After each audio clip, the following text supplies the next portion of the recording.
ඔයාලා ඒලියන්ස්ලා ගැන දන්නවද? එතකොට රෙප්ටීලියන්ස්ලා ගැන? එයාලා කොහෙන්ද ආවේ කියලා? එයාලගේ ඔරිජින් එක. එයාලගේ ආරම්භය මොකක්ද කියලා දැනගන්න ආසද? එහෙනම් එකතු වෙන්න.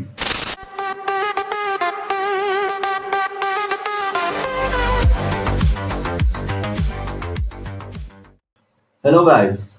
ඉතින් අදත් ඔයගොල්ලෝ එකතු වෙලා ඉන්නේ විමා අන්මේල් එකේ අලුත් එපිසෝඩ් එකකට. ඉතින් අද සුපුරුදු පරිදි ඇවිල්ලා ඉන්න අපේ පසන් අපි අද කතා කරන්න යන්නේ තාමත් විශේෂ මාතෘකාවක්. ඔයගොල්ලෝ අපෙන් ඉල්ලලා තිබ්බා අපි කරපු එපිසෝඩ් එක ඒලියන්ස්ලා සම්බන්ධ මොන හරි දෙයක් අරගෙන ඉන්න කියලා. ඇත්තටම අපි ඒලියන් සම්බන්ධ මොන දෙයක් කරෙත් නෑනේ. ඒගොල්ලෝ තාසාවෙන් ඉන්නවානේ. ඉතින් අපි හිතුවා අද ඒලියන් සීරීස් එකේ පළවෙනි එපිසෝඩ් එක කරන්න. මේක සීරියස් එකක් විදියට කළාට ඇත්තටම අපි ඒජන්ට් සම්බන්ධ ගොඩාක් පරාසයට කතා කරනවා. ඒත් අද ප්‍රධාන ගොඩක් අය ඉල්ලලා තිබ්බ සහ හැමෝම කැමති කාරණාවක් සම්බන්ධව කතා කරන්න තමයි බලාපොරොත්තු වෙන්නේ. ඉතින් අද අපි කතා කරන්නේ ඒලියන්ස්ලාගේ රෙප්ටේලියන් කියන වර්ගය සම්බන්ධව. ඉතින් මේකෙදී ඇත්තටම ඒලියන්ස් වර්ග කීපයක් ඉන්නවා. ඒ වර්ග අතරින් රෙප්ටේලියන්ස්, ඒලියන්ස්, එතකොට හයිබ්‍රිඩ්, ඩ්‍රැකෝනියන්ස්, රේඩියන් ඔය වගේ හියුමනොයිඩ් හැම කියන වර්ගයක්ම ඉන්නවා. ඒ වුණාට මේ අතරින් ප්‍රසිද්ධ සහ ගොඩක් අය අවධානය තියෙන්නේ රෙප්ටේලියන් කියන වර්ගෙත් එක්ක. ඉතින් මමයි පසයි අද දෙන්නම එකතු වෙලා මේ රෙප්ටේලියන් කියන ජීවීන් සම්බන්ධව විශේෂ එපිසෝඩ් එකක් කරන්න එකතු වෙනවා. කියන්නේ ලංකාවේ channel සහ ලෝකෙ තියෙන channel ගොඩක මේ සම්බන්ධව කතා කරලා තියෙනවා නේ. වුණාට අපි අද පසන් නැත්තරම ගොඩක් පසන් විස්තර ගොඩක් වාගෙන ඇවිල්ලා තියෙනවා මේ රෙප්ටේලියන් කියන වර්ග සම්බන්ධව කතා කරන්න. ඉතින් පසන් සුබ දවසක්. අයිබෝන් විමා සුබ දවසක් කොහමද? හොඳයි. ඉතින් අපි අද කරන්න යන්නේ මොකද්ද? රෙප්ටේලියන් සම්බන්ධව. ඔව් විමා අද අපි ඇත්තටම චුට්ටක් රෙප්ටීලියන්ස්ලා ගැන ටිකක් ගැඹුරින් කතා කරන්න යන්නේ. මේක බලමු අපි පුළුවන් උපරිමෙන් කතා කරලා බැරි වුණොත් තව එක කොටසකින් හරි කරමු. මුලින්ම දැන් මම මේ ගැන චුට්ටක් විස්තර හොයද්දී එක විද්‍යාඥයින් එතකොට මේ පැති ගැන හොයන අය විවිධ පොත් ලියන අය වගේ ගොඩක් දෙනෙක් මේ රෙප්ටීලියන්ස් කියන කොටසට එක විවිධ පොදු නම් භාවිතා කරනවා. ඒ කියන්නේ ලිසාඩ් පීපල්ස්, රෙප්ටොයිඩ්ස්, සෝරියන්ස් ඔන්න ඔය වගේ නම් වලිනුත් මේගොල්ලෝ හඳුන්වනවා. එතකොට ගොඩක් ඔය රෙප්ටොයිඩ්ස් කියන වගේ නම එන්නේ රෙප්ටීලියන් සහ හියුමනොයිඩ් කියන වචන දෙක එකතු වෙලා වගේ ආව වචනයක් තමයි ඕක. එතකොට ගොඩක් අය රෙප්ටීලියන්ස් කියලා මේගොල්ලන් හැඳුන්වුවට ඔය වගේ නමුත් හඳුන්වනවා. ඊට අමතරව තව කතා තියෙනවා.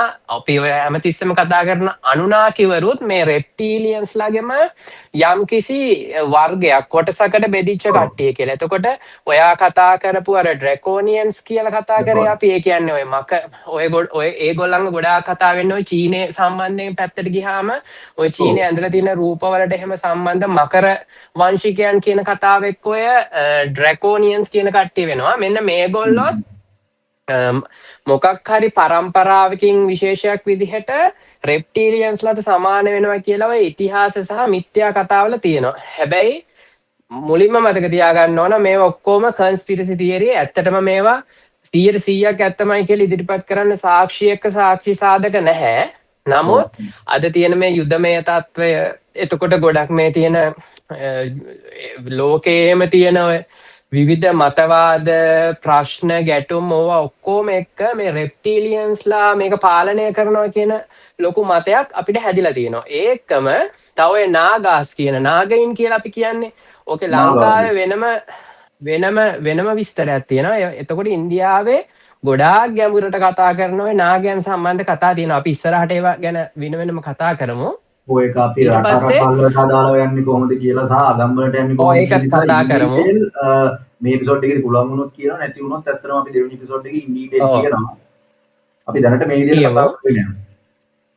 ඊට පස්සේ ඔය අධ්‍යාත්මීය හා ශක්තිය වශයෙන් කතා කරද්දී ඕකෙත් ඔය රෙප්ටීලියන්ස්ලම ආකෝන්වරු එතකොට රෙප්ටොයිඩ්ස්ලා එතකොට ඩ්‍රැකෝනියන්ස්ලා කියලා ඔන්න ඔතනිනුත් ආය වෙන් කරනවා. ඒ කියන්නේ යාළගේ එක තියෙන ලෙවල්ස් අනුව කොහොම හරි ඔය ජනප්‍රවාද ආගමික මූල වල එක්ක ඔය එක විදිහට එනවා. ඊට පස්සේ the fallen ones කියනවා. එතකොට shadow peoples කියනවා. undergrounders කියනවා. ඔන්න ඔය ඔක්කොම නම් වෙනවා.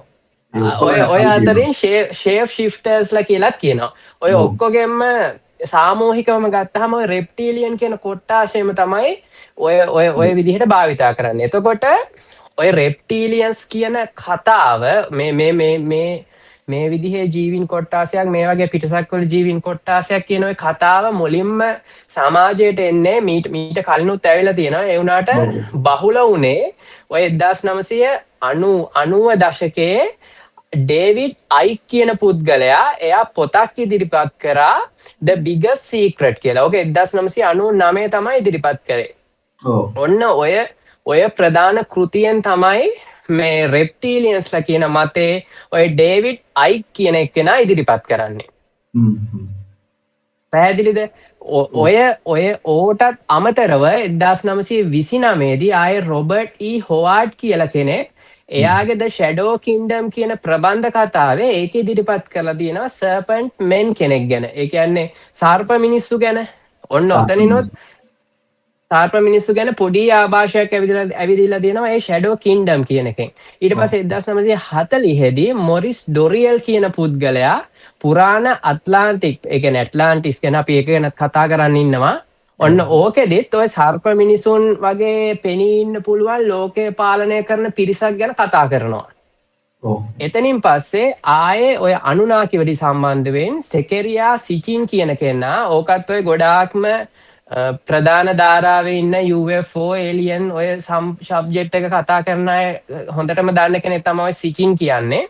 මෙන්න මෙයත් ඔය අනුනාකිවරු ගැන පිටසක්වල ජීවීන් ගැන කතා කරද්දී අනුනාකිවරුනුත් මේ වගේ තමන්ගේ කට්ටියව පාලනය කරන් හිටිය ආකාරය පෙන්눔 කරපු රෙප්ටිලියන් කොටසක් කියලාම මතයක් ඉදිරිපත් කරලා තියෙනවා. කොහොම හරි ඔතනිනුත් පස්සේ ඇමරිකානු ශාන්ති කර්ම කරන පුද්ගලයෙක් සහ ඉතිහාසඥයෙකු වන ට්‍රේඩෝ මුට්වා කියන කෙනා එයා ඔය මේ හිටාවුලි කියලා ජනප්‍රවාදවල වෙන තොරතුරු වගේක් ඉදිරිපත් කරලා ඔතනින් පස්සේ කිව්වා ඇමරිකානු රජ පරම්පරාවේ මෙන්න මේ උරග ජීවීන් එහෙම නැත්නම් රෙප්ටීලියන් සම්බන්ධයි කියලා. ඔන්න ඔය හරහා තමයි ඩේවිඩ් අයික් කියන පුද්ගලයාත් සම්බන්ධ වෙලා ඔන්න ඔය මත ටික ගොඩනැගුවේ. කොහොම හරි ඔතනින් පස්සේ ඇමරිකාව එතකොට විවිධ රටවල රජ පවුල් එතකොට ප්‍රධාන ඔය සංගීත ශාස්ත්‍රයට සම්බන්ධ ප්‍රධාන ගායක ගායිකාව වගේ බොහෝ පිරිස් මෙන්න මේ කොටසට සම්බන්ධයි කියලා විවිධ මත ඉදිරිපත් වුණා. එතකොට මේවට සම්බන්ධය කවුද කියලා බැලුවොත් මූලිකවම ඇමරිකාවේ ජනාධිපතිවරු ගැන මේගොල්ලෝ කතා කරනවා. ජෝර්ජ් W බුෂ් සහ එයාගේ පියා. එතකොට bill Clinton, Hillary Clinton, Barack Obama එක කතා කරද්දී විශේෂයෙන්ම එයාගේ ආරක්ෂක නිලධාරීන් ගැනත් කතා කරනවා. මොකද මහර ඔය ලීක් වුණ ෆූටේජ් වීඩියෝස් තියෙනවා. එයාගේ ආරක්ෂක නිලධාරීන්ගේ මූණේ හැඩය වෙනස් වෙන ග්ලිච් වෙලා තියෙන මේ වීඩියෝ එකක් අන්තර්ජාලයේ සෑහෙන කතා බහකට පත් වුණා පහුගිය දවස්වල. අපි ඒ ෆූටේජ් උත් අරන් ඊළඟ වැඩසටහනින් වැඩි කතා කරමු. මම මේ මූලිකම ටික මුලින්ම කියන්නේ. ඔයාලා මේ හැමෝම දැකලා ඇති මේක. ඔන්න ඔතනදී තමයි ඔය ආරක්ෂක නිලධාරියාගේ ග්ලිච් වුණ එකෙන් තමයි ඔයාට ගොඩාක් ප්‍රසිද්ධිය හම්බුනේ. ඊට පස්සේ මේ ලෝකයේ ගොඩාක් සල්ලි තියෙන සහ බලවත් පවුල් ඉන්නේ. අන්න ඒගොල්ලෝ ඒ පවුල් ඇතුළත් මෙන්න මේ අපි කතා කරන උරග ජීවීන් රෙප්ටීලියන්ස්ලා ජීවත් වෙනවා ඒගොල්ලෝ විදිහට හැසිරෙනවා කියලා කියනවා. එතකොට ඔය ලෝක බැංකු පාලනය කරන රොත්ස්චයිල්ඩ් පවුල කියලා කියන්නේ අන්න ඒ පවුලේ. එතකොට රොක්ෆෙලර් පවුල මේගොල්ලොත් ඔය දේශපාලනයට සහ බලශක්තිය සම්බන්ධ කරුණු කාරණාවට ප්‍රසිද්ධ පවුල. එතකොට ඔය හොලිවුඩ් සංගීත තරු ඉන්නේ මැඩෝනා, එතකොට කෙටි පේරි, ජස්ටින් බීබර් ඔන්න ඔය වගේ අයගෙත් මතවේදාත්මක වීඩියෝ එක්ක ලොකු කතා තියෙනවා. එතකොට සමහර අය කියනවා මේ ඇත්තම ගායක ගායිකාව දැන් ජීවතුන් අතරත් නැහැ. ඒගොල්ලන්ගේ රෙප්ලිකා එකක් වගේ දෙයක් තමයි මේ දැන් ඒ චරිතය හසුරෝගෙන ඉදිරියට ගමන් කරන්න කියලා. මේ ඔක්කොම කන්ස්පිරසි තියරි. ඒකත් එක්ක දැන් ඔය කියන කාරණාත් එක්ක මේ එකතු වෙනවා අපිට ඒකත් සම්බන්ධව දිග විස්තර කතා කරන්න පුළුවන්. ඔය ඉලුමිනාටි මේ සංවිධානයේ සම්බන්ධ ඔය ඕක හරහා තමයි ඔයාවේ කිව්ව කාරණා ටික මේ බිල්ඩ් අප් වෙන්නේ. එතකොට දැන් ඉලුමිනාටි සංවිධානය කියන එක ගැන වෙනම කතා කරන්න පුළුවන්. මෙහෙම එකක් පවතිනවා මෙහෙම එකක් පවතින්නේ නෑ කියන දෙපැත්තටම කරුණු කාරණා ඉදිරිපත් කරලා කතා කරන්න පුළුවන්. අපි දැන් මෙතනදී අපි හිතුවොත් එහෙම එකක් තියෙනවා කියලා. එතකොට මේ ඉලුමිනාටි සංවිධානය ක්‍රියාත්මක කරන්නේ මේ රෙප්ටීලියන්ස්ලාගෙන් කියන මතයක් තියෙනවා. ඒ කියන්නේ සරලවම ඕකෙන් කියන්නේ මුළු ලෝකේම පැවැත්ම දේශපාලනික තීරණ හැම දෙයක්ම කන්ට්‍රෝල් කරන්න. ඒ කියන්නේ රට රටවලට විවිධ ජනාධිපති ඉන්න විදිහට පවර්ස් තිබුණට ඕවරෝල් මුළු ලෝකෙම මුළු අර්ත් එකේම ක්‍රියාකාරකම් පාලනය කරන්න මේ ඉලුමිනාටි සංවිධානය කියන. එතකොට ඉලුමිනාටි සංවිධානයට මේ රෙප්ටීලියන්ස්ලා ඩිරෙක්ට්ම සම්බන්ධයි කියලා කියනවා කන්ස්පිරසි තියරි වල. හරිද? මේ ඔප්පු කරන්න මුකුත් නෑ. මෙතනින් කට් කරලා වීඩියෝ එක දැම්මොත් අපි මෙහෙම කිව්වා කියලා කවුරුත් හිතන්න එපා. මේ ඔක්කොම කියන දේවල් අපි ඉදිරිපත් කරනවා පමණයි. එකයි තව කාරණාවක් දැන් අපි මේක කතා කරගෙන යනකොට අපි මේකට සම්බන්ධව ඒ කියන්නේ එක එක ආගම්වල මතවාද එක එක ආගම්වල විශ්වාසات එක්ක කතා කරගෙන යනවා. එතකොට එක ආගමකට සම්බන්ධව කතා කරන කාරණාව අනිත් ආගමකට සම්බන්ධ කාරණාවට සම්පූර්ණ ප්‍රතිවිරුද්ධ එකක් වෙන්න පුළුවන් බොහෝ දුරට. එතකොට එතනදී ගැටෙන්න එපා අපිත් එක්ක. මොකද අපි ගැටෙන්න එපා. අපි සාක්ෂි ඉදිරිපත් ඒ කියන්නේ පොයින්ට් එකට තියෙන සාක්ෂිය පෙන්නලා ඉදිරිපත් කරලා කතා කරන්නේ. එතනින් ඒක ඉවරයි. අපි ඒවා ගැටි ඉස්සරහට යන්නේ. අපි මේ ෆැක්ට් ඉදිරිපත් කරනවා විතරයි. ඔව් අන්තිමට ආයි කතාවට යන්න. කලාට පස්සේ මේ අපි මේ වර්ගයේ අය මේකට සපෝට් මේ බෙදන්න එපා. මොකද අපි මේ ගේන්නේ ඔක්කොම අපිට විස්තර විතරයි. අනිවාර්යෙන්. අපි ආයි කතාවට යමු. එතකොට දැන් රෙප්ටීලියන්ස්ලා ගැන කතා කරද්දී ඔයා සහ හැමෝම ඔඩියන්ස් එකේ හැමෝම අහලා ඇති මෙයාලගේ ෂේප් ෂිෆ්ටිං කියන හැකියාව තියෙනවා. ඕකනේ ගොඩක්ම භාවිතා කරන්නේ. ඒ කියන්නේ මෙයාලගේ ඇත්ත ස්වභාවය ඉඳලා මෙයාට මිනිස් ස්වභාවයක් හෝ මොකක් හරි ස්වභාවයකට කන්වර්ට් වෙන්න හැකියාව දෙනවා. එතකොට මෙතනදි කියනවා මෙයාලා මේ රූපය වෙනස් කර ගැනීමට එහෙම නැත්නම් මේ ෂේප් ෂිෆ්ටින් වලට එයාලගේ ශරීරයේ තියෙන අණුක ව්‍යුහය සහ ශක්ති ක්ෂේත්‍රය වෙනස් කරලා තමයි මේ අපේ හියුමන් බොඩි එක විදිහට එයාලා ෂේප් එක හදාගන්නේ කියලා එක මතයක් තියෙනවා. තව මතයක් තියෙනවා මෙයාලා ලොකු තාක්ෂණයක් තියෙන හොලෝග්‍රැෆි ටෙක්නෝලොජි එකක් නැත්නම් හොලෝග්‍රැෆි වලින් හදපු ඕවර්ලේයර් එකක් එයාලගේ ඇඟට පිටින් තියෙනවා. අන්න ඒ හරහා තමයි මේ ෂේප් ෂිෆ්ටින් එක කරන්න කියලා. එහෙම අදහසකුත් තියෙනවා. ඒ කියන්නේ ඇත්තටම යාලා අනුකමය වශයෙන් වෙනස් වෙන්නේ නැහැ. මොකක් හරි හයි ටෙක්නොලොජි එකක් පාවිච්චි කරලා අර හොලෝග්‍රැෆි ඕවර්ලේ එකක් ඒ කියන්නේ හොලෝග්‍රැෆි ආවරණයක් භාවිතා කරලා ඒකට ප්‍රොජෙක්ට් කරන හෝ ප්‍රොජෙක්ෂන් වෙන මොකක් හරි සිස්ටම් එකකින් තමයි මේ ෂේප් එක වෙනස් කරගන්නේ කියලා ඔන්න ඔහොම අදහසකුත් තියෙනවා. පැහැදිලිද? එතකොට සමහරු කියනවා දැන් මේ මතයම ඉන්න අය කියනවා දැන් මම කලිනුත් කිව්වනේ අර ඇමරිකාවේ ජනාධිපතිවරුන්ගේ ආරක්ෂකයෝ ග්ලිච් එකකට වෙනස් වෙලා සම්බන්ධ වෙලා තිබ්බ කියලා. එතකොට සමහරු මෙන්න මේ තර්ක එතනට ඉදිරිපත් කරනවා. එම ග්ලිච් උනේ මේ හොලෝග්‍රැෆි ඕවර්ලේ එක කැමරා ලෙන්ස් එක කැමරාවේ සෙන්සිටිවිටි එක මැච් වෙලා ප්‍රශ්නයක් හින්දා තමයි එහෙම උනේ වගේ තර්කත් තියෙනවා. ඒ කියන්නේ මේක මෙහෙමමයි කියන්න උත්සාහ කරන අය අන්න ඒ වගේ දේකොත් ඉදිරිපත් කරනවා. ඔව් ඒකයි තව එකක් තියෙනවා දැන් ඔය කිව්වාගේම දැන් මේ ලෝකයේ ගොඩක් ඇත්තටම ඇමරිකාවේ මේ ජනාධිපතිවරු සම්බන්ධව ඔය කාරණාව කියනවනේ. ඒකට මතක ඇති මෙහෙමයි. මේකත් වා කිව්වා කාරණාව වගේම මිනිස්සු බොහෝ දුරට වැරදියට තේරුම් ගත්ත කාරණාවක් මම මේ කියන්නේ නැහැ. මතක ඇති ජෝ බයිඩන්ගේ සම්බන්ධව අන්තිමට මේ ආපු වීඩියෝ කීපයක් තිබ්බා. ජෝ බයිඩන් මේ කතා කරන්න යද්දී කතා කරන්නේ නැතුව එකතන නිකන් ස්ටක් වෙලා ඉන්නවා වගේ. ඒගොල්ලෝ කිව්වනේ රෙප්ටේලියන් කන්ට්‍රෝල් කරනවා එහෙම නැත්නම් මෙයා රෙප්ටේලියන් කෙනෙක් කියලා. ඇත්තටම පහුගිය කාලේ මේ දේ සිද්ධවල වෙච්ච දේවල් එක්ක අන්තිමට මම හිතන්නේ මේ එයාගේ මේ මෙඩිකල් රිපෝට් සහ ඒවා එක්ක මේ ලෝකෙ ප්‍රසිද්ධ වුණා. එයාට ඇත්තටම අර ඩිමෙන්ෂියා කියන රෝගය තිබ්බා. ඒක හින්දා ඒ ඇතිවන කාරණාවක් කියලා. ඒ කියන්නේ ඇත්තටම මේ මෙඩිකල් කේස් එකක් මිසක් නිකන් අර අපි හිතපු විදිහේ මේ දෙයක් නෙමෙයි. එතනදී අර කිව්ව කාරණාවෙන් පටලගෙන තිබ්බා. ඇත්තටම දැන් අපේ අය අපිට කියන්න ඕන මේක රෙප්ටීලියන්මයි තමයි කියද්දි අපේ අය හරි දක්ෂයිනේ කතා මවන්න. එතකොට වෙන සිද්ධියෝ කෙසේ හෝ දැන් ඒක විද්‍යාත්මකව මොප්පු වෙලා තියෙනවනේ. එතකොට අපිට ඒක නෑ කියන්න බැරි හින්දා ඉතින් ඒවා තේරුම් ගත්ත යුත්තෝ තේරුම් ගන්න අවශ්‍ය මට්ටමින් තේරුම් ගන්න ඕනේ. එතකොට දැන් අපි අහලා තියෙනවානේ දැන් මේ රෙප්ටීලියන්ස්ලාට විවිධ හැකියාවන් තියෙනවා කියලා. ඔව්. කොහොමත් මූලිකම හැකියාව විදිහට ඔය ෂේප් ෂිෆ්ටින් කියන එක තමයි හැම තැනකම සඳහන් වෙන්නේ. ඔයා අධ්‍යයනය කරද්දි දැකලා තියෙනවද මෙයාලට මීට වඩා හැකියාවන් තියෙනවා කියලා කොතන හරි තිබ්බා කියලා? ෂේප් ෂිෆ්ටිං සහ ඔය මේ ටෙලිපොටේෂන් එක සම්බන්ධවත් ටිකක් තියෙන ඔව්. කතාවක් තියෙනවා.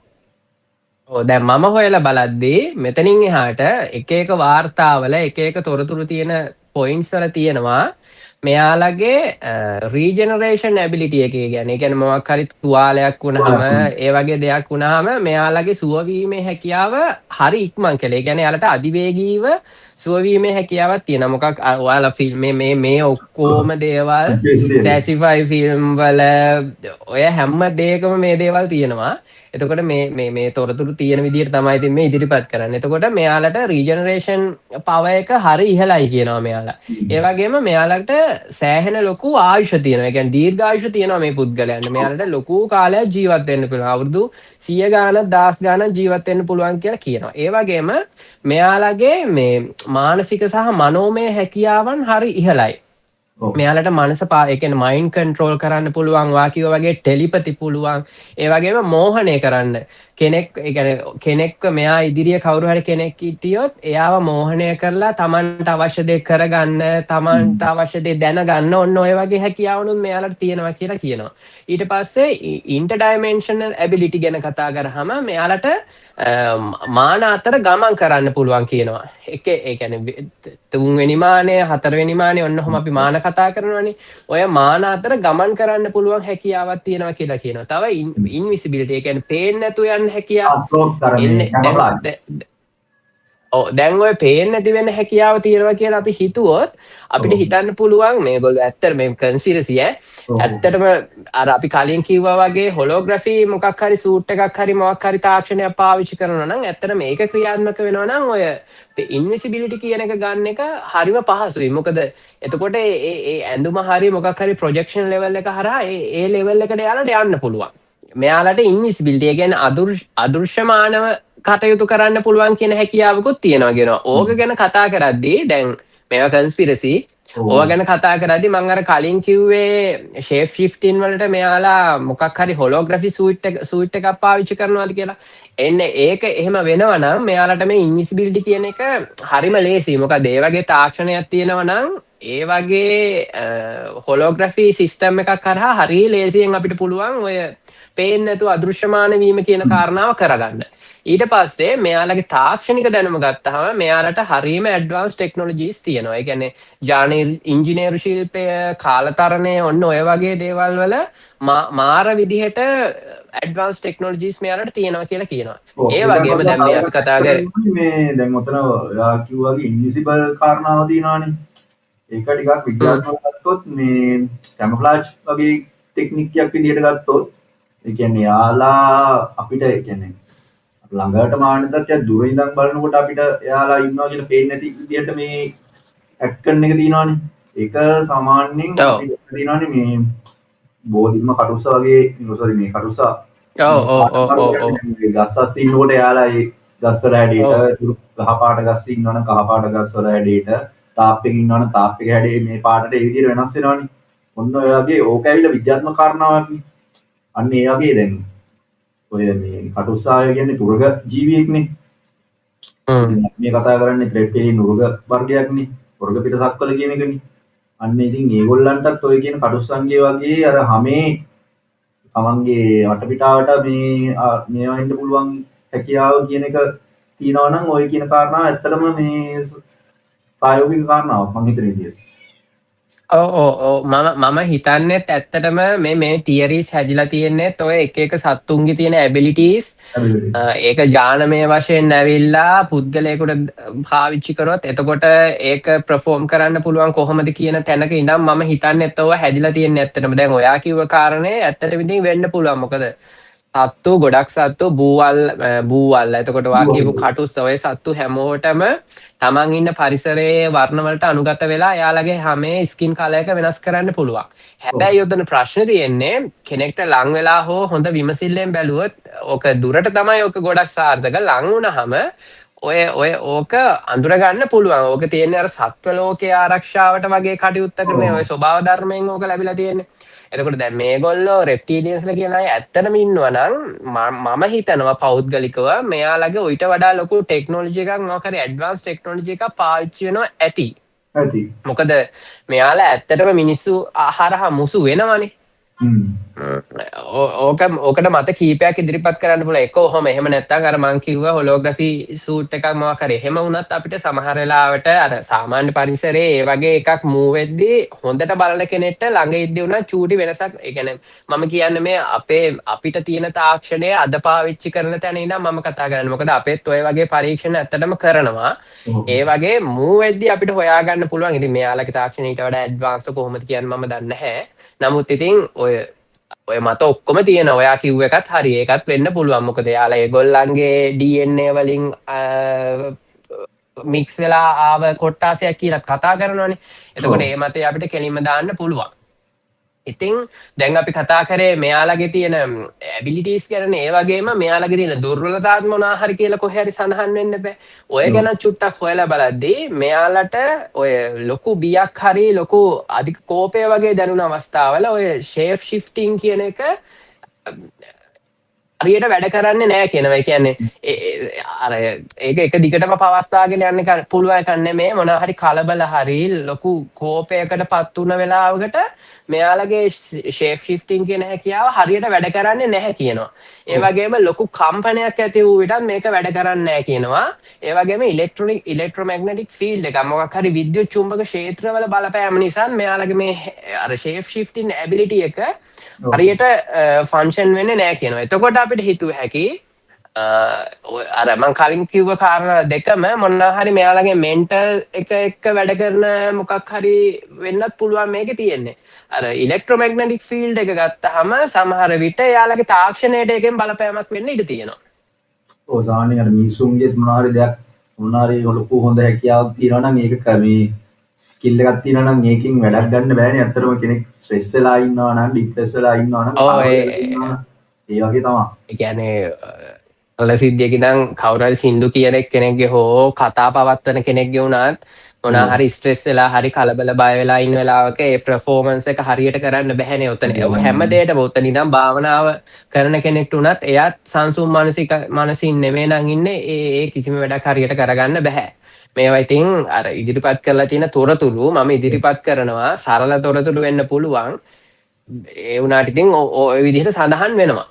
ඔව් එතකොට තව දෙයක් ඇඩ්මිට් කරන්න පුළුවන් මේ පසන් දැන් අපි ඔක්කේදීම දැන් වාගුවන් භාවනාවට එනකන් ඔය වගේ මේ සාමාන්‍යයෙන් අපි ස්කිල් එකක් තියන අයට මේ ඒක මේව කරගන්න බෑ කියලා මේ කලබල වුණාම අන්න ඒ වගේ දැන් ඔක ආධ්‍යාත්මික පැත්තට ටිකක් බර කරලා ගත්තොත් එහෙම ගොඩක් වෙලාවට කියනවානේ මේ රෙප්ටිලියන්ස්ලා කියන්නේ සාමාන්‍යයෙන් අපේ මනුස්ස ජීවින්ගේ තියෙන මොනවා හරි දුර්වලතා එතකොට ඒගොල්ලෝ දුක් වෙන ඒවා ඒගොල්ලන්ගේ බෑඩ් එනර්ජිස් මේ පුරාගෙන ඒ කියන්නේ එකකින් ෆීඩ් වෙන කට්ටිය කියන එහෙම කතාවකුත් තියෙනවානේ. ඔව්. එතනදී එයාලගේ දුර්වලතාවයක් විදියට වෙනවා. දැන් ගොඩක් සමාජය හැමෝටම මේ දේ වෙන්නේ නැහැ. ගොඩක් වෙලාවට එයාලට අර පොසිටිව් අය අතරේ ඉන්න බෑ කියලා කාරණාවක් තියෙනවා. මොකද ඒගොල්ලන්ගේ ඇතුලේ අර පොසිටිව් ෆීඩ් මේ එනර්ජි විතරනේ. බෑඩ් එනර්ජිස් ඒකට එයාලගේ ඇතුලේ අර රණ්ඩු වෙන ඒවා ඒගොල්ලන්ගේ හිත ඇතුලේ තියෙන කේන්ති ඒ වගේ වයිබ්ස් වල ඕරා එකෙන් මේවා එන්නේ නැහනේ. ගොඩක් පොසිටිව් ගොඩක් මේ හිත හයිය ඔය වගේ කට්ටිය අතර ඉන්න බෑ කියන්නේ. ගොඩක් මේ වෙලාවට මිනිස්සු ඒ විදිහට ආධ්‍යාත්මික පැත්තට බර වෙලා පොසිටිව් වෙලා ඇත්තම කිව්වොත් අර හොඳ පැත්තට මිනිස්සු යනකොට රෙපිනස්ලට ඒගොල්ලන්ගේ පැවැත්ම පවත්වාගෙන යන්න බැහැ කියලා කාරණාවක් එක තැනකදී කියවෙනවා. ඒ කියන්නේ අර ඒ වර්ගයේ සම්බන්ධව විස්තර කරද්දී වරහන් ඇතුළේ කන්ස්පිරසි තියරිස්.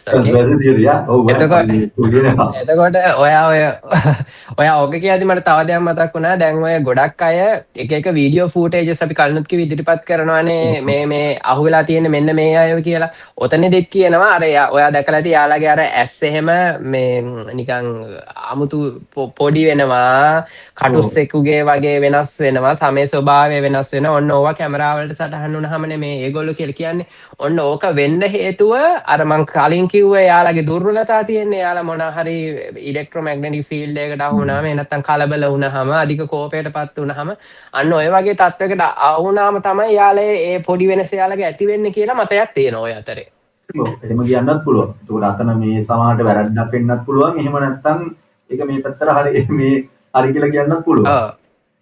දැන් ඊට පස්සේ ඔතනින් ගියාම දැන් චුට්ටක් මෙයාලගේ මේ ඔරිජින් එක කියන්නේ මෙයාලා ආවේ කොහෙන්ද මෙයාලගේ මූලය කොතනද කියලා ඔරිජින් එක කොතනද කියලා කතා කරද්දී තොරතුරු තියෙන තැන්වල සඳහන් වෙනවා මෙයාලා ඇල්ෆා ඩ්‍රැකෝනිස් කියන තරු පද්ධතියේ ඉඳලා ආවා කියලා. ඒ කියන්නේ මීට අවුරුදු 1000 ගානකට කලින් මේ ඇල්ෆා ඩ්‍රැකෝනිස් කියන තරු පන්තියේ ඉඳලා ඒ පද්ධතියේ ඉඳලා මෙයාලා රත්තරන් වැනි එක සම්පත් හොයාගෙන මේ පෘථුවියට ආවා කියලා. ඔන්න ඔය වගේම කතාවක් අනුනාකිලා ගැනත් තියෙනවා. අපි අනුනාකිලා ගැන පස්සේ කතා කරමු. අපි සරලව කිව්වොත් මේ පසන්නේ කියන්නේ ඔය අපිට සාමාන්‍යයෙන් තේරෙන මේ වර්ෂත් එක්ක කිව්වොත් ඒ කියන්නේ ඊජිප්තු කාලය සහ ඊජිප්තු වර්ෂ එතකොට බුද්ධ වර්ෂ මොනවාද ක්‍රිස්තු වර්ෂ ඔය කියන ඔක්කොටමත් කලින් ඉඳන් තමයි ඔය කියන මේ රෙප්ටිල්ස්ගේ පැවැත්ම සටහන් වෙන්නේ ආරම්භයේ. වෙන්නේ. එතකොට ඒකේ ඔය මේගොල්ලන්ගේ කියන්නේ මෙයාලා රත්තරන් වගේ මොනා හරි විශේෂ වටිනා සම්පත් හොයාගෙන පෘථිවියට ආවා කියලා. ඔන්න ඔය වගේම කතාවක් අනුනාකිලගේ තියෙනවා. ඒගොල්ලෝ එයාලගේ වායුගෝලයේ විෂ වායු පැතිලිලා ඒක නිවැරදි කරගන්න එයාලට රත්තරන් අවශ්‍ය වෙලා ඒක හොයාගෙන මෙහෙට ඇවිල්ලා මෙහි කට්ටියව පාලනය කරගෙන ජීවත් වෙලා ඔන්න ඔහොම කතාවක් තියෙනවා. ඒක අපි වෙනම කතා කරමු. ඔය එක මතයක්. ඔයිට අමතරව තව මතයක් තියෙනවා. එහෙම නෙමේ මේ රෙප්ටිලියන්ස්ලා කියන්නේ පිටසක් වලින් පිටසක් වලින් කොටසක් නෙමේ. මේගොල්ලෝ ඩයිනෝසර් යුගයේ ඉඳලම පෘථුවියේම ඉඳලා පරිණාමය වුණ ජීවී කොට්ටාසයක් ඩයිනෝසර් වරයන්ගේ වඳ වී යාන බොහෝතේ මතකනේ ඔය අහලා තියෙනවනේ විශාල උල්කාපාතයක් කඩන් වැටිලා වගේ සිද්ධියක් වෙලා ඒත් එක මතයක්. ඕකටත් ගොඩාක් තර්ක තියෙනවා.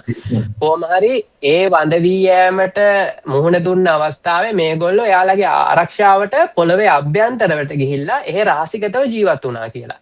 ඊට පස්සේ ඒ ජීවත් වෙලා එදා ඉඳලා මේ කාලේ වෙනකොට එයාලා දියුණු වෙලා ලොකු ශිෂ්ටාචාරයක් ගොඩනගාගෙන අන්න එතනින් එන කට්ටියක් කියලා කියනවා මේ රෙප්ටිලියන්ස්ලා. ඔය මත දෙකම තියෙනවා.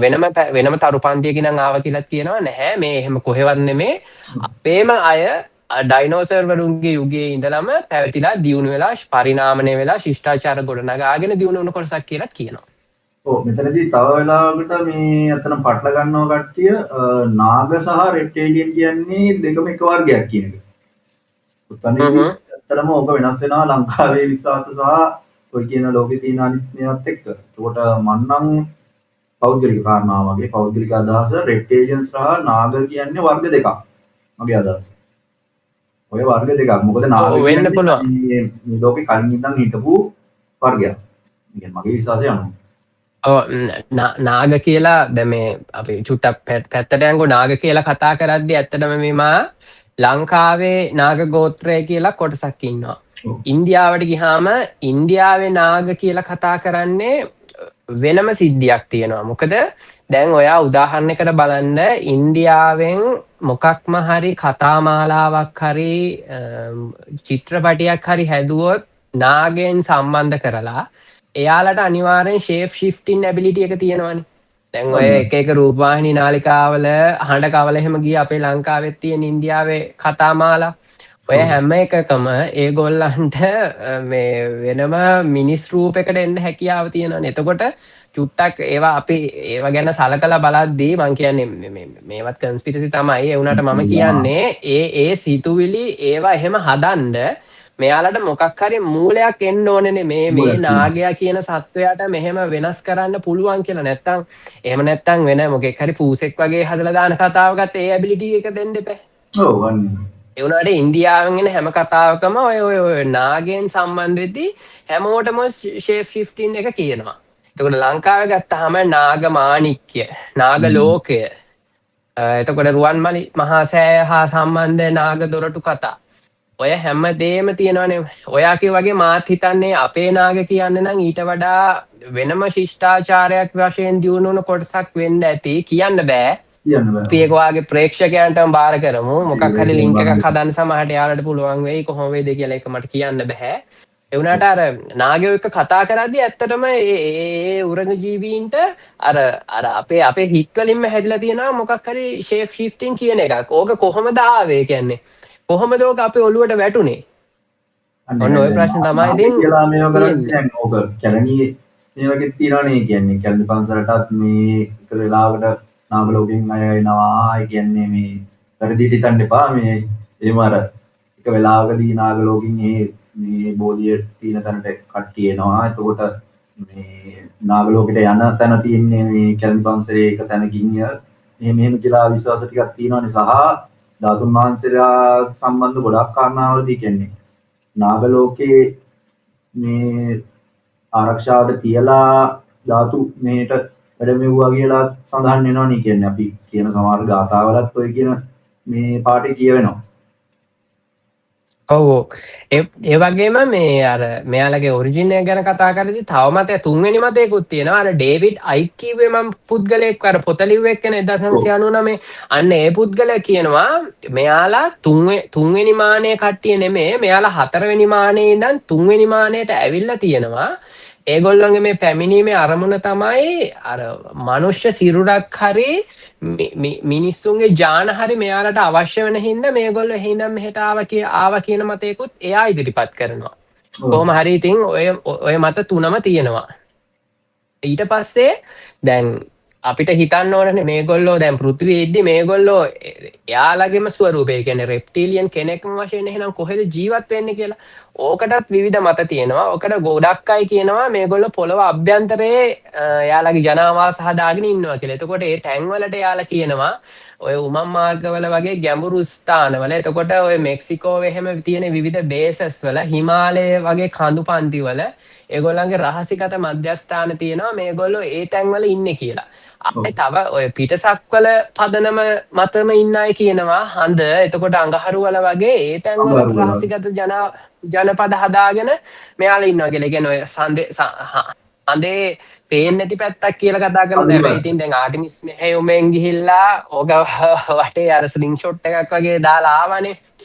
මේ එතකොට ඒ ගමනේදී ඇත්තටම එතනදී රේඩියෝ සිග්නල් මේ සෝරි යාලා වෙනම ලේසර් තාක්ෂණයෙන් කතා කරේ. අපි කතා කරේ ඒක ගැන පාවිච්චි කරේ. එතකොට ඒ තාක්ෂණය එතනදී අර બ્લોක් වුණේ හින්දා එතනදී තොරතුරු හරියට දුන්නේ නැහැ ලයිව් එකට. නමුත් ඉතින් මම හිතනවා යාළගේ එහෙම මොනා හරි සඳේ නොපෙනෙන පැත්තේ ඒ වගේ මොනා හරි ජනාවාසයක් තියෙනවා නම් ඉතින් අපිට ඒකත් අහු වෙන්න ඕන කියලා. එහෙම එකක් මේ වෙනකන් විද්‍යාත්මක වශයෙන් නම් ඔප්පු වෙලා නැහැ. කන්ස්පිරසි තියරිස් ගෙනියන අය කියනවා මේ හඳත් මෙයාලගේ රහසිගත ජනාවාස තියෙන තැනක් කියන වගේ මත එක පුද්ගලයෝ ඉදිරිපත් කරනවා. ඔතන ඔය මත කියන අයගේ තව අදහසක් තමයි දැන් අය අපි කියපු කාරණාව කිව්වහම මේ කිසිම ජනාවාසයක් නැහැ, එහෙම නැහැ, කිසි දෙයක් පේන්නේ නැහැ කියලා. එතකොට ඒගොල්ලෝ කියන කාරණාව තමයි ඒ පිටින් බලන කිසි කෙනෙක්ට පේන්නේ නැහැ. ඔක තියෙන්නේ සඳෙත් අභ්‍යන්තරේ කොටසක තමයි ඔය කියන ජනාවාසය මේ හැදිලා තියෙන්නේ කියන එක. ඒ කියන්නේ පිටින් එනවා නෑ ඕක ආවතනත් මං කියන්නම්. ඕක සිද්ධ වුණේ ඔය ඇපලෝ 11 මෙහෙයුමෙන් පස්සේ තව මෙහෙයුම් කීපයක්ම සිද්ධ වුණානේ.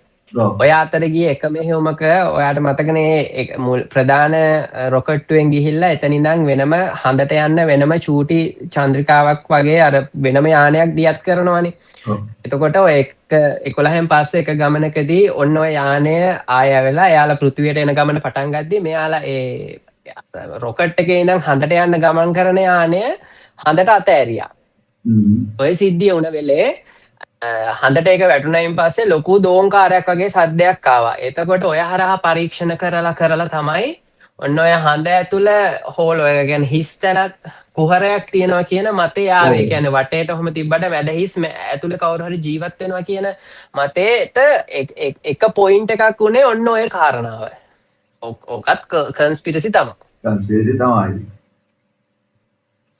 ප්‍රධානම කාරණාව දැන් අපේ බෞද්ධ ආගම සහ බෞද්ධ ශිෂ්ටාචාරයත් එක්ක ගත්තාම නාග කියන වර්ගයේ කියන්නේ නාග කියන වර්ගයේ කියන්නේ අපේ ආගමත් එක්ක පොසිටිව් ඒ කියන්නේ හොඳ පැත්තට කියන්නේ ධාතුන් ආරක්ෂා කරන්න ඒ වගේ ආධ්‍යාත්මික පැත්තට එන සහ කියන්නේ කෙටින් කිව්වොත් හොඳ වර්ගයක් තමයි නාග කියලා කියන්නේ.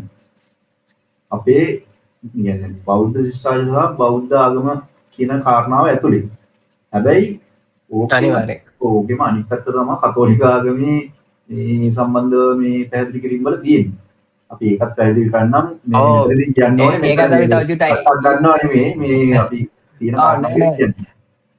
අපි ඒක ඉස්සරහට කතා කරමු. ඒ වගේම මේ විමා මෙතන ඔයා කලිනුත් කතා කරේ මෙයාලගේ අර ඍණ ශක්තියක් තියෙන එහෙම ඔව් ඔව්. කතාවක්.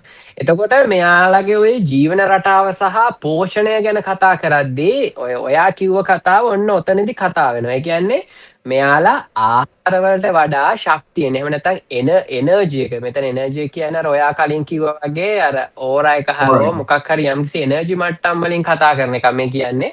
අන්න ඒ දේවල් වලින් මෙයාලගේ පෝෂණ අවශ්‍යතා ලබා ගන්නවා කියලා තමයි ඔය මේ තියරි එක ගැන කතා කරනයි කියන්නේ. එතකොට උදාහරණයක් කියන්නේ දැන් ගොඩක් කෝප වෙලා ඒක එතකොට නැත්නම් දැඩි වේදනාවකින් ඉන්නකොට ඒ වගේ අර රින ලෝ ෆ්‍රීකවන්සි එනර්ජි එකක් ජෙනරේට් වෙද්දි තමයි මෙයාලගේ ප්‍රධාන පෝෂණ අවශ්‍යතා ලැබෙන්නේ කියනවා. එතකොට ඔතනින් ගිහිල්ලා කියනවා මේ ලෝකේ යුද්ධ ඇති වෙන්නේ ගැටුම් ඇති වෙන්නේ අර ඉස්සර වගේ සාමකාමී ලෝකේ නැතුව එන කොම්ප්ලිකේටඩ් වෙලා මේක නිකන් යුද්ධ ව්‍යාපාරමයි ඔන්න ඔය දේවල් වලට දැන් බරගතියක් වැඩි වෙලා තියෙන්නේ. මේගොල්ලෝ එයාලගේ ශක්තිය වැඩි වැඩියෙන් ලබා ගන්න මේ දේවල් මෙහෙම වෙන්න මේ ලෝකේ හසුරනවා කියලා මතයක් තියෙනවා. ඔයා කියපු පොයින්ට් එක ඔන්න ඔතෙන්ට තමයි ලින්ක් වෙන්නේ. ඔය එක්කම තව තියෙනවා ඔය ජාන මිනිස්සුන්ගේ ලේ සහ පටක ජාන වගේ දේවල් ලබාගෙන එයාලා ඒ වගේ රහසිගත චාරිත්‍ර කරනවා කියලා. ඒ කියන්නේ ඕකත් ඔය සම්බන්ධ වෙන වෙනම සබ්ජෙක්ට් එකක් තියෙනවා. ඒක වෙනම මාතෘකාවකට අපිට ගන්න පුළුවන්. මේ පහුගිය කාලේ ලොකු ආందోලනාත්මක සිද්ධියක් වුණා ඔය ඇමරිකාවේ සම්බන්ධයෙන්. ඔයාලට මතකයිනේ. එතකොට ඒකෙදි කියනවා ඒවත් මේගොල්ලොම කරනවා මේවා මේ රහසිගත චාරිත්‍රවලට මෙයාලා ගන්න දරුණු කුමන්ත්‍රණ කියලාත් කියනවා. ඔය චාරිත්‍රයේ ඉන්න කොටසක් තමයි ඒගොල්ලෝ ලේ මේ ආහාරය ලේ බොනවා. හැබැයි ලේ බොන්නේ පොඩි ළමයින්ගේ විතරයි කියන එක. විශේෂයෙන්ම පොඩි ළමයින්ගේ ලේ බොන්නත් විශේෂ කාරණාව දැන් අපි කියනවානේ පොඩි ළමයින්ගේ හිත පිරිසුදුයි කිසිම මේ බෑඩ් එනර්ජිස් මේවා නැහැ. එහෙම අර පැරදි දේවල් පොඩි කාලේ ඔළුවට මේ එකතු වෙලා නැහෙනි. ඒ කෙනෙක් පිරිසුදුයිනේ පොඩි ඕනෙම මිනිසෙක් පුංචි කාලේදී පිරිසුදුයිනේ. ඉතින් අර පිරිසුදු මානසිකත්වයක් තියෙන පිරිසුදු ලේ තමයි යාලා බොන්න කැමති කියලා මේ මතයක් තියෙනවා. කන්ස්පිරසි තියරි මේවා. අනිවාර්යෙන් වරහන් ඇතුලේ කන්ස්පිරසි තියරිස්. නැත්තම් මේ මොනවද කතා කරන්නේ? එතකොට කොහොම හරි ඕවරෝල් ගත්තහම විමා මෙයාලගේ අරමුණ කියලා කියන්නේ නිව් වර්ල්ඩ් ඕඩර් එකක් හදන එක. ඒ කියන්නේ යාලට ඕන විදිහට මානව සංහතියම සම්පූර්ණයෙන්ම ඒ කියන්නේ ටෝටල් කන්ට්‍රෝල් එකේ පාලනය කරගන්න යන්න පුළුවන් වෙන්න. එතකොට මිනිසුන්ගේ මානසික මට්ටමින් අපිව වහල්ලු භාවයට දාගෙන ඒ නිව් වර්ල්ඩ් ඕඩර් එක හදාගෙන මේ පෘථිවියේම තියෙන සම්පූර්ණ ශක්තිය එයාලට භුක්ති විඳින්න ඕන එක තමයි මෙයාලගේ අවසාන ඉලක්කය කියලා ඔය කරුණු කාරණා කියනයි කියන්නේ. මේක තනිකර හොලිවුඩ් මූවි එකක ස්ක්‍රිප්ට් එකක් වගේ තමා. ඒ වුණාට මේ ගැන මත ඉදිරිපත් කරන අය මේවා මේ විදිහට තමයි කියන්නේ. මේවා දැනගන්න අය මේක දැනගෙන ඔළුවේ තියාගෙන ඉන්න එච්චරයි. මේවා අදහන්න යන්නවත් ඒවා කරන්න එපා. කන්ස්පිරසි තියරිස් පමණයි. එතනදී ඒගොල්ලන්ට එන තාත් ප්‍රශ්නයක් තමයි. ඉතින් ඒගොල්ලෝ එච්චර තාක්ෂණිකව දියුණු නම් මේ දේවල් කරනවා නම් ඇයි මේ වෙනකොට ලෝකේ අල්ලගන්නේ නැත්තේ කියන එක. එතනදී ප්‍රශ්නයක් එනවා. මොකද මේ මිනිස්සුන්ගේ පැවැත්ම කියන එකත් ඒගොල්ලන්ගේ පැවැත්මට අනිවාර්යෙන් බලපානවා. ඔව් මොකද දැන් අපි කලින් කතා කරානේ යාලට වෙනම ශක්තිය ලබා ගැනීමේ අවශ්‍යතාවයක් තියෙන. ඒ කියන්නේ අපි ආහාර ගන්නවා වගේ යාලට අර රින එනර්ජි එක ඕනේ කියලා. ඉතින් සමහරට ඒකමද දන්නේ නැහැ.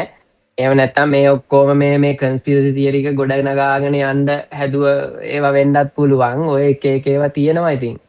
ඔය ඒක තමයි දැන් වැඩි හිතන්න ඕද නෑ. රෙප්ටිලියන් කියලා සබ්ජෙක්ට් එකක් තියෙනවා. අපි මේක ගැන කතා කරනවා නේ. ඔය රෙප්ටිලියන් කියන සම්මේලනයක ඇතුලේ තියෙන පොඩි කැටගරි වර්ග සහ රෙප්ටිලියන් කියන වර්ගයට දාලා තියෙන එක වර්ග සම්බන්ධව තමයි දාන්නේ. මෙතනදී දැන් ඔය කිව්වාගේ දැන් ඔය අපි කතා කරේ සම්පූර්ණ නරක බෑඩ්ම පැත්තටනේ. ඒක තමයි මම කිව්වේ දැන් අපේ බෞද්ධ ශිෂ්ටාචාරයේ අපේ පැත්තේ තියෙන සම්පූර්ණ පොසිටිව් දේවල්. මෙතනදී අර අපේ කාරණාවත් එක්ක මත ගැටීමක් ඇති වෙනවා. ඒක නිසා මෙතනදී කිසිම වෙලාවක මේ දේවල් ඕනට වඩා සීරියස් ගන්න එපා. මේ ඔක්කොම කන්ස්පිරසි තියරි වෙන්නත් පුළුවන්. හොඳේ. ඇත්තටම දැන් මේවා ගැන පරීක්ෂණ කර ගැන මේ මත විශ්වාස කරන පුද්ගලයන් ප්‍රමාණය කොච්චරද කියලා හොයන්න ඇත්තටම ඔය ලෝකේ විවිධ පරීක්ෂණ කරලා තියෙන. එතකොට ඇමරිකා වගේ රටවල කරපු ඔය සමීක්ෂණ වලින් ඔප්පු වෙලා තියෙනවා ඒ රටේ ජනගහනයෙන් 104ක්. ඒ කියන්නේ මිලියන 12ක් විතර පිරිස මේක විශ්වාස කරනවා ඇත්තටම මේ රෙප්ටීලියන් කියලා ඇත්තටම ලෝකය පාලනය කරන්න හදන කොට්ටාශයක් ජීවත් වෙනවා කියලා. එතකොට ඉලුමිනාටි කියලා සංවිධානයක් තියෙනවා කියලා. ඒවා ඇත්තටම ඔය 104 විශ්වාස කරනවා. ඒ වුණාට ඉතුරු බහුතරයක් ජනයාම මේවා හිතන්නේ මේවා ප්‍රබන්ධ අනේ නිකන් මේවා ප්‍රබන්ධ කතා ඒ විදිහට. ඔය අතර මේ ඕක සංකේතාත්මකව බලන ඇත් ඉන්නවා. ඒ කියන්නේ මේ රෙප්ටීලියන්ලා කියන්නේ ඇත්තම ජීවීන් පිරිසක් නෙමේ. ලේ උරා බොන අනුකම්පාවක් නැති ඔය අපේ ඒ කාලේ තිබ්බ කතා තියෙන ඔය දැන් අපි ඊළඟ එකේ කතා කරන්න බලාපොරොත්තු වෙන ඔය ඩ්‍රැකියුලාගේ කතාව. මොකද ඩ්‍රැකියුලාගේ චුට්ටක් ඒ ඩ්‍රැකියුලා කියන එක සමා වෙන්නේ ඩ්‍රැකියුලා කියන එක කල්පනා කරලා බලන්නකෝ ඔයාලා. ඩ්‍රැකියුලාටත් ඇත්තටම ෂේප් ෂිෆ්ටින් පුළුවන්. මොකද එයා වවුලෙක් විදිහට යනවා සහ වෙන ස්වරූප ගන්නවා. එතකොට එයා ලේ උරා බොනවා. ඔන්න ඔය වගේ එයාගේ ලොකු ජීවිත කාලයක් එයාට තියෙනවා. එතකොට එයායිදී එයාගේ වටේ පරිසරයේ චුට්ටක් වෙනස් වෙනවම තියෙනවා. එකම දේ එයාට අර ඉරේලියට බහින්න බැරි එකනේ. එතකොට අර අපි මුලින්ම කතා කරන්නේ එක ලෙවල් මෙයාලගේ තියෙනවා. ඉතින් ඔය මේක ගැන කියන අය කියනවා ඔය ඩ්‍රැකියුලා කියන්නේ යම්කිසි ආකාරයක උරග ජීවියෙක්. එහෙම නැත්නම් මේ කොටසට අයත් වෙන කෙනෙක් වෙන්න පුළුවන් කියලා. ඔය එක්කම තව අපි කතා කරන කට්ටිය ඉන්නවනේ ඔය එක ඉන්දියාවේ චීනේ ගොඩාක් ඔය සංදර්ශන වල එහෙම ඉන්නේ අර මකරෙක්. ඔන්න ඔය පියාඹන මකරා. එතකොට ඉන්දියාවේ පියාඹන නාගයන්ගේ රූප තියෙනවා. ඔන්න ඔය නාගයන්ගේ රූප. එතකොට ඔන්න ඔය හැමදේම මේ රෙප්ටීලියන්ස්ලට යම් විදිහෙන් හැමෝම සමාන කරනවා. ඩ්‍රැකියුලාට තව දෙයක් මකර සම්බන්ධ පොඩි කාරණාවක් මේ ඇටච් වෙනවා නේද? ඔව් ඒකේ මකර සම්බන්ධ UFO සම්බන්ධ කාරණාවක් තියෙනවා මතකනේ. අපි ඒවත් වෙනම පෙන්නලා කතා කරමු. ඒවා ඊළඟ එපිසෝඩ් එකේ ඩීටේල් පෙන්නලාම කියන්නම් ඔයගොල්ලන්ට. ගොඩාක් තව මතයක් තියෙනවා. මේවා මේ කට්ටිය ට්‍රිගර් වෙන්න පුළුවන් ඒවා. නමුත් ට්‍රිගර් වෙන්න එපා. කියනවා විතරයි. ඔය සාතන් සම්බන්ධෙනුත් කියනවා. මෙයත් මොකක් හරි විදිහක රෙප්ටීලියන් කෙනෙක් කියලා මත ඉදිරිපත් කරනවා. මේක ඇත්තටම මේකයි අපේ අය මෙහෙම වටහාගෙන නමුත් මෙයත් මේ රෙප්ටීලියන් ගණයේ කෙනෙක්ම තමයි කියලා. ඕක සම්පූර්ණ මේ අපි කියන දෙයක්ම විතරක් නෙමෙයි. ඕක මේ බයිබල් එකේ සහ සම්පූර්ණ කතෝලික මේ පැත්තට මේ සම්පූර්ණ තියෙන විස්තරයක්. අපේ ටික ඊළඟ මේ එපිසෝඩ් එකේදී කියන්නම් ඩ්‍රැකියුලායි කාරණාවත් එක්ක. අද අපි මේ බේසික් සහ මේ අපිට සමීප ගොඩක් දේවල් ගැන කතා කරමු. අපි තව චූටි දෙයක් කියමු. තව වෙලා තියෙනවද? තව තියෙනවා. කියන්න. අද එපිසෝඩ් එක පොඩ්ඩක් එතකොට මේමා ඊළඟට දැන් මේ එවිඩන්ස් එහෙම නැත්නම් සාක්ෂි ගැන චුට්ටක් කතා කරන්න ඕනේ. ඔය සාක්ෂි ගැන කතා කරද්දී ඔය රෙප්ටීලියන්ලා කියන අයට සාක්ෂි කියලා තියෙන්නේ ඔය ඩිජිටල් ග්ලිච්ස්ම තමයි. ඒ කියන්නේ වීඩියෝ වල තියෙන චූටි ග්ලිච් වල හරි මොනවා හරි ඔය පොඩි YouTube වල තියෙන වීඩියෝස් කැලි වල තියෙන අර මම කතා කරපු වෙනස් වීම තමයි මෙයාලා කියලා ඉදිරිපත් කරන සාක්ෂි. එතකොට අද කාලේ සාක්ෂි පුරාණ කාලෙට ගිහාම ඔය පුරාණ කැටයම් කලාවේ තියෙන කැටයම් වල විවිධ අඹලා තියෙන රූප වලින් ඒ වගේ ඔය සමහර තැන්වල එක උරගයන්ගේ ඔය ඊජිප්තු සුමේරියන් මායා වගේ ශිෂ්ටාචාරවල එක දෙවියන්ව මේ උරගයන්ට සහ සර්පයන්ට සමාන කරලා මූණු ඒ විදිහට දාලා වගේ හදපු සීතුවාම් එතකොට අම්බන රූප ඔය හැමදේම තියෙනවා. එතකොට මේවා ගැන තර්ක කරන අය ඔන්න ඔය රූප අරන් කියනවා මේ ඉන්නේ මෙයාලා තමා ඔය ඒ කියන්නේ ලිසාඩ් වගේ කටුස්සගේ මූණ තියෙන පෙනුම තියෙන පිළිම මෙන්න මේවා තමයි මේ රෙප්ටීලියන් මිනිස්සු කියලා අපිට ඉදිරිපත් කරන්න පුළුවන් සාක්ෂි කියලා ඔන්න ඔය ටිකක් කියනවා. ඕවා එක තමයි මේ මතේ ඉදිරිපත් වෙලා තියෙන්නේ. හැබැයි ඕකට විරුද්ධව ඒ කියන්නේ ප්‍රධාන ධාරාවේ ඉන්න ඕකට විරුද්ධව තර්ක කරන විද්‍යාඥයෝ කියනවා නැහැ මේවා මේ එදිනෙදා ඒ කාලේ මිනිස්සු පරිසරයේ දැකපු දේවල් මේකට සමාන කරලා මේ අඹපු රූප එන්නේ ඒ වගේ මතක් තියෙනවා. හැබැයි තර්ක කරන්න ඕන තැනුත් තියෙනවා. මොකද අපි කලින් කතා කරපු රුමේනියාවේ තියෙන ඔය ඩ්‍රැකියුලාට අදාළ පල්ලියක එතන උඩ තියෙනවා චූටි එන්නේ වගේ රූපයක්. එතකොට එන්නේ ඒ රූපය ඇඳලා තියෙන්නේ ඒ වගේ අදහස් එතන ඇත්තටම තියෙන UFO එකක්. ඒ කියන්නේ unidentified flying object එකක්. එතකොට කාට හරි කියන්න පුළුවන් එහෙම දැකලා නැති දැකපු දේවල් නම් ඇන්දේ මෙහෙම දෙයක් කොහෙන්ද දැක්කේ කියලා. ඔය තර්ක ඉදිරිපත් කරන්න පුළුවන්. ඒ වගේ පොඩි පොඩි මත ගැටුමුත් තියෙනවා. ඒවා ගැන අපි ඒ කියන්නේ හැම ලෝකේ වටේම තියෙන සාක්ෂි අරන් අපි එක තැනක තියන් ඊළඟ එකෙන් ඒවා ගැන කතා කරමු. දැනට චුට්ටක් මේ ටික ඔළුවේ තියාගන්න. ඔය සාක්ෂි ගැන කතා කරාම ඔහොම තමයි. මොකද ඇත්තටම අර්කානුකූලව විද්‍යාත්මකව අපිට ඉදිරිපත් කරන්න භෞතික සාක්ෂි නැහැ. පරිණාමවාදය ගැන කතා කරත් උරගයින්ගෙන් මානුෂීය ජීවින් පරිණාමය වෙලා තියෙනවා කියන්න පොසිල සාක්ෂි හම් වෙලා නැහැනේ කොතනකවත්. එතකොට අපිට ඒ විදිහට ඇත්තටම ඉදිරිපත් කරන්න බැහැ. මොකද තර්කානුකූලව බැලුවොත් මේ ලෝකය පාලනය කරන්න තරම්ම තාක්ෂණයෙන් මෙච්චර පිරිසක් දියුණු වෙලා තියෙනවා නම් මේවා කොහොමද මෙච්චර දැන් ඔච්චර පාලනය කරන තරම් පිරිසක් ඉන්නවා නම් මේ දේවල් කොහොමද මෙච්චරම කැමරාස් වලට අහුනේම නැත්තේ? ඔය ප්‍රශ්නෙත් තියෙනවානේ. ඔව් එහෙමත් වෙනවා. ඇත්තටම තියෙන ෆූටේජ් හරි කීප ප්‍රමාණයනේ තියෙන්නේ. දැන් මම කියන්නේ මේගොල්ලෝ මේ කියන තරම්ම ලෝකේ මුළු ලෝකෙම පාලනයට බලපෑමක් එල්ල කරන්න තරම් පුළුවන් පිරිසක් නම් මෙච්චරටම හැංගෙන්නත් පුළුවන් ද කිසිම සාක්ෂියක් නැති වෙන්නම. ඔන්න මෙතන ගැටලුවක් එනවා. මොකද මේ කිසිම සාක්ෂියක් දැන් මේ වෙනකොට තාක්ෂණයේ මෙච්චර දියුණුයි. කිසිම කෙනෙක්ගේ අතින් මේ වගේ දෙයක් සටහන් වෙලා එළියට එන්නේ නැහැ කියන එකේ ඇතුළෙත් අර අපිට දෙපැත්තක් හිතන්න කාරණාවක් තියෙනවා. මොකද තව අය ඔය මේ ජාන ඒ කියන්නේ DNA සම්බන්ධයෙන්ුත් ඔක කතා කරනවානේ. ඒ වුණාට අද වෙද්දි ගොඩක් DNA එක ගැන ගොඩාක් පරීක්ෂණ කරන් ගොඩාක් කොටස් හඳුනාගෙන තියෙන. එතකොට එහෙම පිළිගන්න පුළුවන් සාක්ෂියක් තාම අපිට නැහැ. එහෙම කටුස්සන්ගෙන් හෝ එහෙම ඒ වගේ DNA මේ DNA එක මික්ස් වෙලා තියෙනවා කියලා ඇත්තටම තාම එහෙම හඳුනා ගන්න පුළුවන් මට්ටමේ පරීක්ෂණ වලින් ඉදිරිපත් වෙලා නැහැ අපිට. ඔව් විද්‍යාත්මක පැත්තෙන් එහෙම අර සත්තුන්ගේ ජානයි මිනිසුන්ගේ ජානයි එකතු වෙලා හදන්න පුළුවන් තවත් ජීවියෙක් සම්බන්ධව එහෙම ලොකු නියමයක් ඇවිල්ලා නැහැ නේ. කියන්නේ අපි අත්‍තරම කියන්නේ සත්තුන්ගේ ජානයි අපේ ජානයි එකතු වෙලා ඉතින් එහෙම වෙනම ජීවියෙක් හැදෙන්නේ නැහැ කියන තරනේ තියෙන්නේ. ඔව්. ඒ කියන්නේ විද්‍යාත්මක තාම එහෙම දෙයක් මෙහෙම මතයක් තියෙනවා.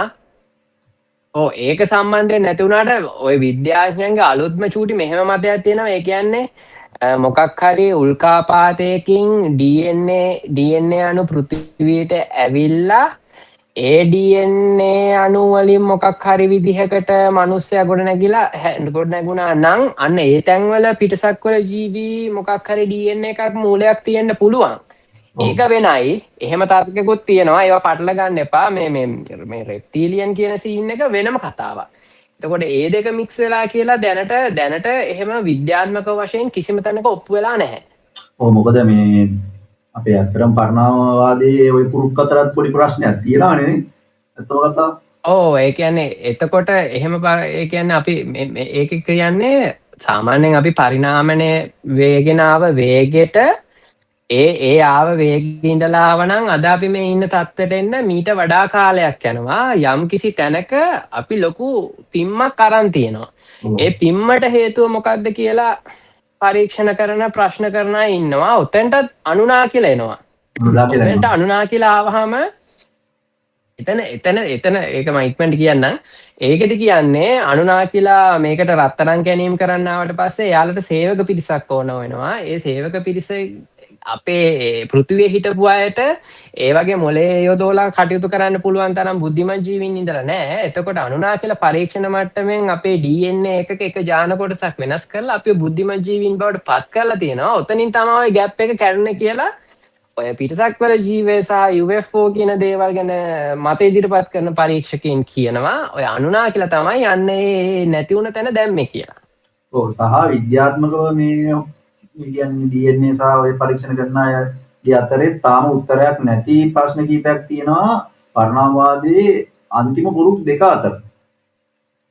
කොහොමද එහෙම වුනේ? ඔව් අන්තිම පුරුක් දෙක අතර තියෙන ගැටලුවට අදටත් මේ තාම එහෙම නිශ්චිත මේ උත්තරයක් නැහැ. ඔය කියන විදිහට.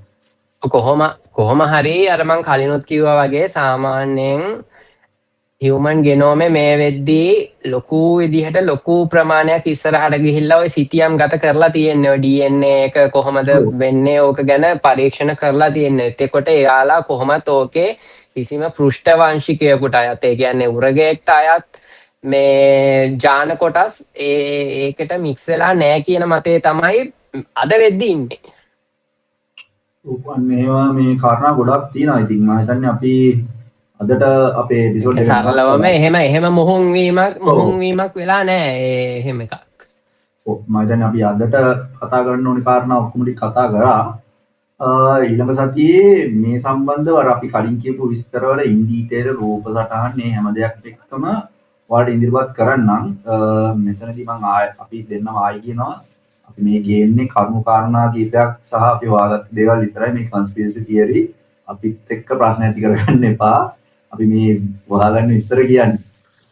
මොකද ඔයාලා ඇත්තටම ගොඩක් ආසාවෙන් හිටියා ඒලියන්ස් සම්බන්ධව සහ රෙප්ටිලියන් සම්බන්ධ එපිසෝඩ් එකක් ඕනේ කියලා.